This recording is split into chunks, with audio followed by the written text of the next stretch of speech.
हमारे चैनल को सब्सक्राइब करिए और इस वीडियो को लाइक करना बिल्कुल मत भूलिएगा। तो दोस्तों, पाकिस्तान अपनी हरकतों से बाज नहीं आ रहा है। ठीक है, लोगों ने समझाया, पुचकाया, फुसलाया, जो कुछ करा, पाकिस्तान अपनी हरकतों से बाज नहीं आ रहा। अब मैं आपको बताता हूं पाकिस्तान ने किया क्या है। इगोर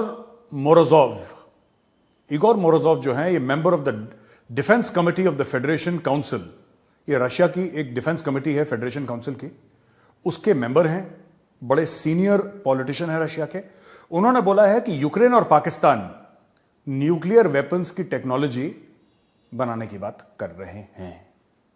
यह इल्जाम उन्होंने लगा दिया है। अच्छा, उन्होंने यह भी बोला है कि Ukrainian specialist travel to Pakistan and received a delegation from Pakistan to discuss technologies for creating nuclear weapons. अब देखिए, पहले हमने आपको बताया था इसी प्रोग्राम में कि पाकिस्तान ने हथियार सप्लाई करे थे यूक्रेन को चुपचाप। पाकिस्तान फिर से डबल गेम खेल रहा है। देखिए, पाकिस्तान का डबल गेम का बहुत पुराना इतिहास है इन लोगों का। ये अमेरिका से भी पैसे लेते थे और तालिबान के साथ भी खेलते थे। फिर उन्होंने अमेरिका से पैसे लिए, तालिबान को धोखा दे दिया, तालिबान की सरकार बनवा के काबुल में अमेरिका को धोखा दे दिया। अब ये सब देखिए, टेलीविजन पे क्या कहते हैं लोग, पाकिस्तानी टेलीविजन पे कहते हैं कि रूस हमारा बड़ा अच्छा दोस्त है। जी, रूस तो साडा यार है, रूस तो साडा भरा है, ये पाकिस्तानी कहते रहते हैं। ठीक है, लेकिन पीठ पीछे ये वेपन सप्लाई कर रहे हैं, मोटर और रॉकेट सप्लाई कर रहे हैं यूक्रेन को। और अब ये सामने रूस के एक बड़े जिम्मेदार और बड़े सीनियर शख्स ने यह इल्जाम लगाया पाकिस्तान पे कि भाई लोग, न्यूक्लियर टेक्नोलॉजी भी यूक्रेन के पास पैसा होगा, जाहिर सी बात है, दे दिया थोड़ा सा, पाकिस्तानी लग गए, चलो बेच के पैसा कमाते हैं। क्योंकि और क्या करेगा पाकिस्तान, और है क्या पाकिस्तान के बारे में जो पाकिस्तान बेचे या एक्सपोर्ट करे। तो ये उन्होंने बड़ा एक जबरदस्त इल्जाम लगा दिया है। ये आर्टिकल जिससे मैं कोट कर रहा हूं, कह रहा Pakistan has been accused in the past of helping North Korea, ठीक है, to create nuclear bombs in lieu of missile technology. It has also been accused of helping Libya with the nuclear program in the past. आपको पता है पाकिस्तान में एक stadium है, cricket stadium, Gaddafi stadium, वो मोमर Gaddafi के नाम पे उन्होंने बनाया था, कर्नल गद्दाफी जो डिक्टेटर था लीबिया का। तो बेसिकली क्या है, पाकिस्तान ने मदद करी जो भी रोग स्टेट है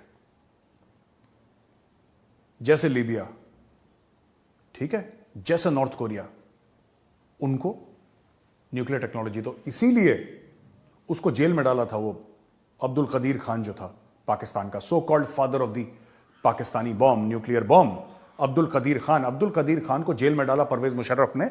और पाकिस्तानियों ने खूब गाली दी मुशर्रफ को कि हमारे father of the atomic bomb को तुमने जेल में डाला, लेकिन उसको किसी ने निकाला नहीं, वो बेचारा हाउस अरेस्ट में ही रहा, फिर वैसे ही मर गया, वो खत्म हो गया। तो कहने की बात यह है कि पाकिस्तानी फिर से डबल गेम खेल रहे हैं। इस बार वो रूस के साथ डबल गेम खेल रहे हैं।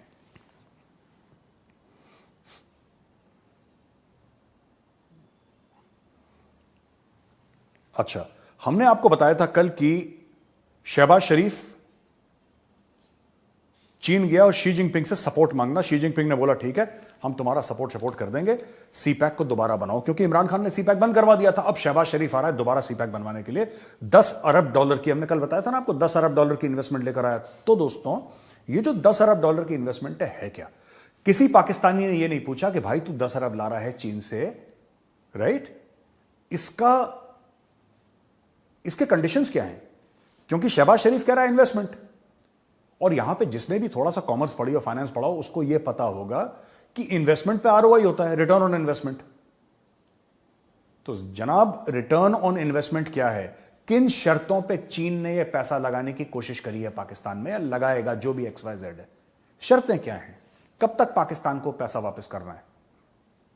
चीन सोच रहा है, मैं आपको बता रहा हूं हो क्या रहा होगा पीठ पीछे, और पाकिस्तानी दिमाग कैसे चलता है, because I understand Pakistani is very well. China ने यह सोचा होगा कि हमने पाकिस्तान को पैसे दे दिए, अब हमने इनकी गर्दन पकड़ ली,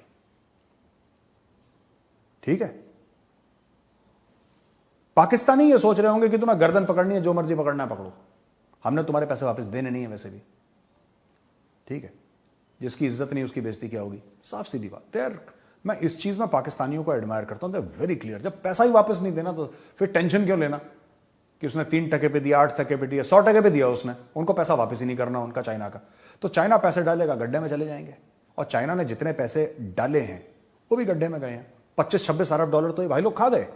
इसीलिए इमरान खान ने बंद करवाया था। पहला काम, जो बढ़िया काम इमरान खान ने करा, उसने सीपैक बंद करवाया। उसने सिर्फ ये बोला कि अगर आपको इन्वेस्टमेंट करनी है सीपैक पे, आप जबरदस्त कीजिए, आपका वेलकम है इन्वेस्टमेंट करने का। लेकिन कौम को ये इमरान खान के बयान में बता रहा हूं कि कौम को कम से कम ये तो बताएं आप कि आप जो हमें पैसे दे रहे हैं उसमें कितना ब्याज होगा, हमें कब वापस करना है, हमें कैसे वापस करना है, इसकी शराइत क्या है। यही तो इमरान खान ने पूछा। और इमरान खान ने क्या पूछ लिया? तो वो बुरा आदमी बन गया कि इमरान खान तो चोर है, फ्रॉड है। इमरान खान ने सिर्फ इतना ही पूछा था कि दोस्तों ये सीपैक का मामला है क्या, जरा बताओ तो हमें भी समझाओ, हम भी समझ लें, हम भी पढ़ लेते हैं थोड़ी सी अंग्रेजी, हमें बता दो क्या लिखा है। आउट नहीं करा इन लोगों ने। आज की तारीख में चाइना पाकिस्तान इकोनॉमिक कॉरिडोर को एक चूरन की तरह आवाम को पाकिस्तान में बेचा गया है। आवाम को भरोसा है, विश्वास है कि सीपैक से सब कुछ ठीक हो जाएगा और गोरे लगेंगे लाइन पे पाकिस्तानी हाई कमीशंस के सामने और पाकिस्तानी एम्बेसीज के सामने कि जी हमें पाकिस्तान का वीजा दे दो, हमें पाकिस्तान का सिटीजन बना दो, ठीक है, हमें पाकिस्तान में रहना है, पाकिस्तान में जॉब करने। ये सब चूरन खिला रखा है लोगों ने। Fact of the matter is कि कोई बाहर से खुजली वाला कुत्ता तक नहीं आया अंदर। कल भी हमने यही बात करी थी कि सिर्फ चाइना क्यों इन्वेस्ट कर रहा है और मुल्क क्यों नहीं कर रहे इन्वेस्ट। ये जरा पूछने की बात है और सोचने की बात है। देखो, खाली हाथ कभी कोई पाकिस्तानी प्रधानमंत्री नहीं आए। ये जाते हैं किसी के दर पे तो कुछ ना कुछ लेकर आते हैं, ठीक है। बंदे की चप्पल ही चोरी कर लें शी जिनपिंग की, मैं बता रहा हूं आपको, ये शी जिनपिंग की चप्पल चोरी करेंगे लेकिन ये वापस खाली हाथ नहीं आएंगे। और ये चीज एक बड़ी एडमिरेबल क्वालिटी है। ठीक है, ये लोग, एक कॉन्सेप्ट है पाकिस्तानी जो सिटीजन्स जिनको वो प्रधानमंत्री अपना बना देते हैं, फौज उनको प्रधानमंत्री बना देती है, टॉप जो है पाकिस्तान का, उनमें एक कॉन्सेप्ट है कि यार इज्जत जो है ना वो आने जाने वाली चीज है, इसमें इमोशनल नहीं होते। इज्जत जो है वो आने जाने वाली चीज है, इसमें इमोशनल क्यों होना। तो वो लोग इमोशनल नहीं है, वो मांगने गए हैं और कुछ ना कुछ लेकर आएंगे, आप देख लीजिएगा। अभी तो एमओयू साइन करे हैं, एमओयू कितने के बनते हैं, क्या बनता है, वो एमओयू ट्रांसलेट होता है कि नहीं होता कॉन्ट्रैक्ट में, वो किसी को नहीं पता। क्योंकि सऊदी अरब ने भी बोला था कि हम 10-20 अरब डॉलर पाकिस्तान में डाल देंगे, और फिर पता नहीं सऊदी अरब मुकर गया। उसके बाद तो पाकिस्तानी बड़े बंगले शंगले डाल रहे थे कि अब तो नोट आ गए हमारे पास, नोटू आ गए। लेकिन fact of the matter is China फूंक फूंक के कदम रखेगा। लेकिन ये भाई लोग हैं, ये कुछ नहीं, उसका बटुआ ले आएंगे शी जिनपिंग का, शी जिनपिंग की पैंट जैकेट ले आएंगे, चप्पल ले आएंगे, कुछ ना कुछ, खाली हाथ वापस नहीं आने वाले पाकिस्तानी दोस्तों। अब देखिए, इसमें जो है एक यूके का एमपी है, इंग्लैंड का, इंग्लिस्तान का एक मेंबर ऑफ पार्लियामेंट है, खालिद महमूद है इसका नाम, ठीक है। खालिद महमूद ने इमरान खान की बड़ी तनकीद करी है और इमरान खान को बड़ा क्रिटिसाइज करा है। खालिद महमूद कहता है कि ये मैं कश्मीरी हूं, ये सब झूठ बोलते हैं। वहां पे पाकिस्तान में कश्मीरी बहुत कम है, ठीक है, बहुत कम है, ये सब झूठ बोलते हैं। हम कश्मीरी कश्मीरी सब लोगों को दिखाने के लिए, क्योंकि पाकिस्तान में कश्मीर की एक ब्रांड वैल्यू है, तो लोगों को स्टोरी सुनानी होती है कि जी हम कश्मीरी, हम ये। आधे तो अपने आप को अरब भी बोलते हैं ना कि हम अरब से आए थे, घोड़े में बैठ के हमारे बाप दादा आए थे। कोई नहीं आया, सब यहीं के गए हुए हैं, ठीक है। लेकिन fact of the matter is, इसने बोल दिया कि इमरान खान जो है, इमरान खान की जो सियासत है, पॉलिटिक्स है, वो पाकिस्तान को नुकसान पहुंचा रही है। एमपी खालिद महमूद का कहना है, as a person of Pakistani Kashmir background, देखो Pakistani Kashmir background, who has served in the British Parliament for 21 years after 6 general elections and is the longest serving member of Pakistani Kashmir origins and a Muslim। ये जरूर डालना था मुस्लिम, उसके बिना identity पूरी नहीं होती पाकिस्तानियों की, ठीक है। I am deeply concerned about the direction in which Pakistan is going, mostly because of the actions you have taken। इन्होंने एक चिट्ठी लिखी है इमरान खान को कि भाईजान, इमरान भाई, आपने जो हरकतें करी हैं उसकी वजह से मैं बहुत कंसर्न्ड हूं। आफ्टर द हॉरेंडस फ्लड्स इन पाकिस्तान, जो बहुत खतरनाक किस्म के पाकिस्तान में बाढ़ आई थी, फ्लड्स आए थे, which have affected over 30 million people, taking the lives of thousands of people and livelihood of families in the affected areas. With winter approaching, there will be even more need to help and support those people. Yet you are more concerned about your own position and when elections in Pakistan should be held।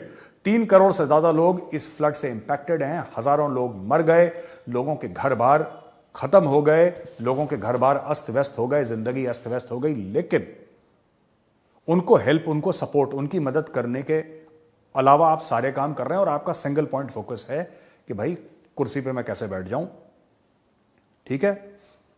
और फिर अब वो India को गाली देनी है, India को, ENDI है, बिना इंडिया को गाली दिए तो उनका काम नहीं बनता। खैर मेरा भी काम नहीं बनता बिना पाकिस्तान को गाली दिए, लेकिन ये मेंबर ऑफ पार्लियामेंट है, इनको सोचना चाहिए।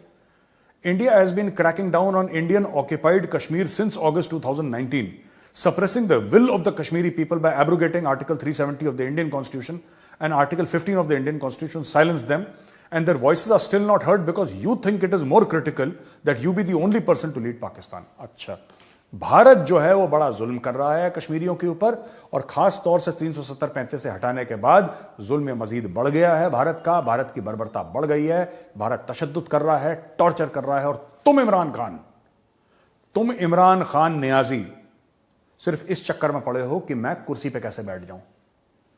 ठीक है, तो जो इंडियंस हैं या जो हम लोग हिंदू हैं, हम लोग बुरे लोग हैं, तो हम लोग बुरे लोग हैं क्योंकि भाई हम लोग तो कश्मीरियों को टॉर्चर कर रहे हैं। ये इस मेंबर ऑफ पार्लियामेंट का कहने का मकसद है। ठीक है दोस्तों, पाकिस्तान में मैं बता रहा हूं, पाकिस्तान ऐसे ऐसे नगीने भेजता है ना विदेश में, ठीक है, कि पाकिस्तान तो शर्मसार होता ही होता है। अब कितनी शर्म आती है मुझे नहीं पता, लेकिन इंसानियत शर्मसार हो जाती है, ऐसे ऐसे लोगों को भेजते। देखो क्राइम इंडिया में नहीं होता क्या? बिल्कुल होता है, इंडिया में भी क्राइम होता है, ऐसी बात नहीं है, लेकिन पाकिस्तान इनको अपना नगीना बना के भेजता है बाहर। ठीक है, लॉर्ड नजीर के बारे में मैंने आपको पहले भी बताया था, बीबीसी की रिपोर्ट ये देखिए, ये अखबार में निकला है बीबीसी का, कि लॉर्ड नजीर ने कैसे सेक्सुअली एक्सप्लॉइट करा अंडर एज गर्ल्स को। ये मेंबर ऑफ पार्लियामेंट था भाई इंग्लैंड में, he was a life time peer. में मेरी इसका झगड़ा हो चुका है लॉर्ड नजीर के साथ, किंग्स कॉलेज लंदन में डिबेट हुई थी, तो उसकी खूब क्लास लगाई थी लॉर्ड नजीर की। तब भी बड़ा चौधरी बन के जोर जोर से बोलना ये कश्मीर वो कश्मीर, एंड में पता लगा कि जी ये तो बंदा ये है, ये लॉर्ड नजीर जो है ये निकला, ये इसकी बदमाशियां हैं लॉर्ड नजीर की।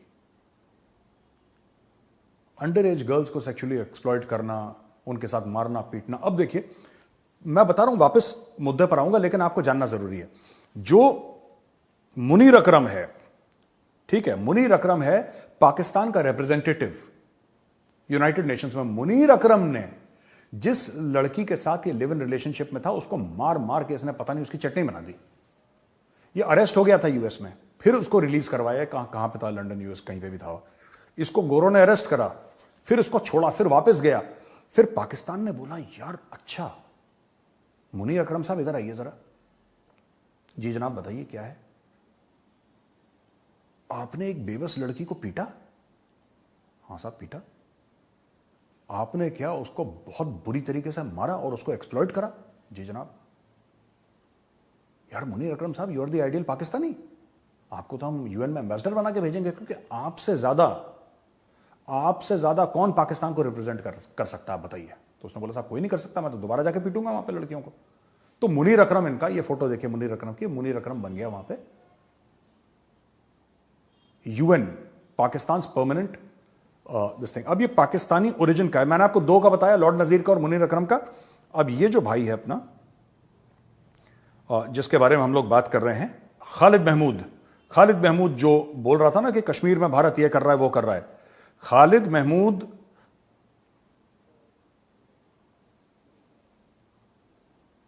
इसकी सेक्रेटरी थी जिसका नाम था एलेना कोहेन।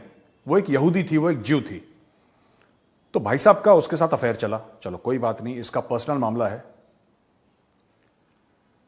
अब ये जो है, उसने एक मेल लिखी एलेना कोहेन ने खालिद महमूद के बारे में, और बोला कि he is a first class idiot. ठीक है, he is a first class idiot. तो इसने वो मेल देख ली, ये परेशान हो गया कि मुझे ऐसा क्यों बोला है। और इनका ब्रेकअप कब हुआ?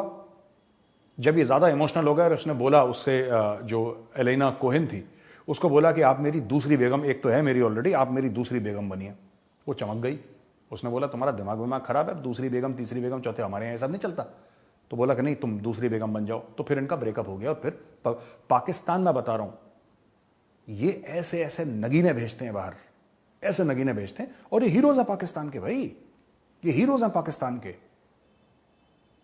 These people are celebrated overseas Pakistanis. ऐसी इनकी हरकतें हैं। खैर, ये तो महमूद साहब की बात हो गई।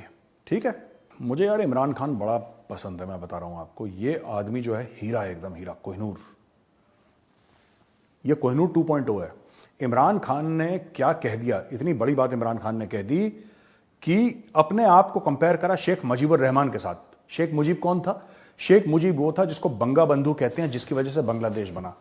और इसने अपने आप को कंपेयर करा और इसने ये बोला कि अ shrewd पॉलिटिशियन, यानी कि Zulfikar Ali Bhutto, in his greed for power set the armed forces against the then largest party Awami League which had won elections, causing the dismemberment of the country।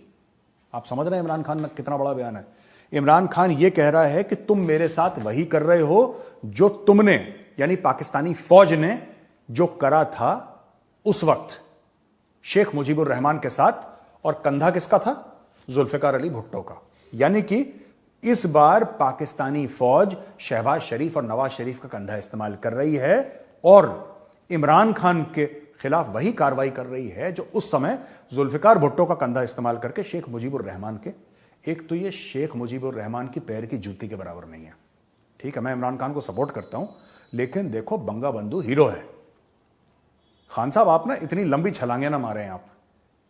ये ठीक है, पीटीआई के आपके लोग, आपको जो कम अकल वाले हैं बच्चे 18-18, 20-20 साल के ट्विटर पे जो लगे रहते हैं और डीजे बट के म्यूजिक पे नाचते हैं ना, वो ठीक है।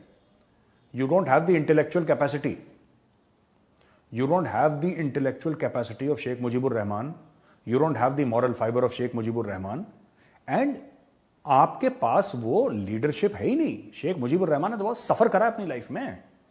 शेख मुजीबुर रहमान ऐसा बंदा है who really suffered in his life. इसने क्या सफर करा? मजे करें। ये तो मुंबई के और लंदन के नाइट क्लब्स की जीनत हुआ करता था। अब ठीक है, इंडिया का भी, इंडिया का काम कर रहा है, इसका मतलब ये थोड़ा ना कि इसका हर एक झूठ हम झेल लेंगे। तो ये देखिए इमरान खान क्या कहता है। Imran Khan, everybody knows Mujibur Rahman and his party won the general elections in 1970। Instead of handing over power, a clever politician set Awami League and the army on a collision course. At present, Nawaz Sharif and Zardari are playing a similar role as they are trying to conspire with the establishment to block the PTI's journey back to power. Nawaz Sharif, I challenge you, when you come back, I will beat you in your own constituency. ये तो हाल है इमरान खान के, ठीक है। ये इमरान खान इस हद तक चला गया है, इसीलिए मैं इस आदमी को इतना एडमायर करता हूं। इसको 1000 बार इमरान खान को मेरा मन चाहता है कि मैं उसको सलूट करूं। क्योंकि दोस्तों ये जो बंदा है ना, ये पाकिस्तान को तोड़ने की बात कर रहा है। आप देखिए इसकी बात में धमकी समझिए आप। ये क्या कह रहा है? ये कह रहा है जिस तरीके से पाकिस्तान टूटा था ना 1971 में, वैसे ही अब पाकिस्तान अभी टूटेगा। और इसने एक बात नहीं कही, इसने ये बात नहीं कही, लेकिन इसका कहने का पूरा यही मतलब है। 100% आप मुझसे लिखवा के ले लीजिए कि अगर मेरे मन की नहीं हुई तो मैं दोबारा पाकिस्तान तोड़ दूंगा। पाकिस्तान टूटे फूटे मुझे 2 रुपए का फर्क नहीं पड़ता, मुझे प्रधानमंत्री बनना है। तुमने मेरा हक मारा है, ठीक है। आखिरी चीज दोस्तों आज मैं कहना चाहूंगा कि अक्सर लोग अखंड भारत की बात करते हैं, ठीक है। हम लोग बात करते हैं अखंड भारत की और हम लोग कहते हैं कि साहब अखंड भारत होना चाहिए। एक जमाने में जो भारत था पार्टीशन के पहले, और उसमें ये भी था, दुनिया भर का एक मैप देखिए अखंड भारत का। अखंड भारत हम लोगों के लिए ख्वाब है, एक सपना है, एक दुआ है, एक प्रार्थना है। भारतवासी चाहते हैं कि अखंड भारत बने, लेकिन उसके लिए काम कौन कर रहा है? उसके लिए काम कर रहा है इमरान खान नियाजी। वो जमीन पे काम कर रहा है, वो जमीन पे काम कर रहा है रोज। वो पाकिस्तान के टुकड़े करने की बात कर रहा है। वो 1971 का एग्जाम्पल दे रहा है पब्लिक के सामने। वो कह रहा है कि 1971 में जैसे शेख मुजीबुर रहमान ने पाकिस्तान के 2 टुकड़े करे थे और बांग्लादेश बनाया था, आज पाकिस्तान की फौज और नवाज शरीफ, शहबाज शरीफ और आसिफ अली जरदारी ने पाकिस्तान को फिर उसी नहज पर खड़ा कर दिया है और पाकिस्तान दोबारा टूटेगा। भैया पाकिस्तान टूटेगा तभी तो बनेगा अखंड भारत। कौन खड़ा है भारत और अखंड भारत का जो हमारा ख्वाब है, हमारा जो सपना है, हमारा जो एम है, हमारी जो प्रेयर है, उसके बीच में कौन खड़ा है? उसके बीच में एक न्यूक्लियर आर्म्ड पाकिस्तान खड़ा है। उस पाकिस्तान की धज्जियां कौन उड़ा रहा है? इमरान खान नियाजी। इसीलिए मैं कहता हूं दोस्तों, बार बार कहता हूं, www.namanzoor.com पे जाइए और इमरान खान को पैसे दीजिए। ये लॉन्ग मार्च नहीं रुकना चाहिए किसी भी सूरत में, क्योंकि ये अगर लॉन्ग मार्च रुक गया तो इमरान खान जैसा दूसरा बंदा हमें नहीं मिल सकता। आप और हम सर के बल खड़े हो जाएं, दूसरा इमरान खान पैदा नहीं होगा। यही है जो पाकिस्तान को सॉर्ट आउट करेगा, यही है जो पाकिस्तान के टुकड़े करवाएगा। इसलिए इमरान खान को सपोर्ट करिए। बस मुझे इतना ही कहना था। हमारे चैनल को सब्सक्राइब करिए, बेल आइकन दबाना बिल्कुल मत भूलिएगा और इस वीडियो को लाइक करना भी बिल्कुल मत भूलिएगा। जय हिंद।